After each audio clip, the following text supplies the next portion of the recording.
కుమారుడవు వాయుదేవుని అంశలో పుట్టినావు పవన కుమారుడనే పేరు పొందిన పావనమూర్తుడవు పరిపూర్ణ రూపుడవు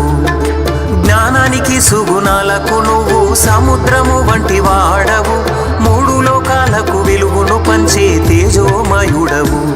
కాంతి తేజోమయుడవు బుద్ధిని విద్యను ఇచ్చువాడవే నీ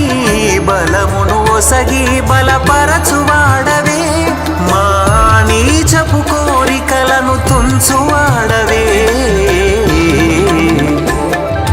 రామనామమే నీకు మంత్రము రామనామమే నీకు ధ్యానము రాముని పాదాలు నీ నివాసము రామదూత హనుమ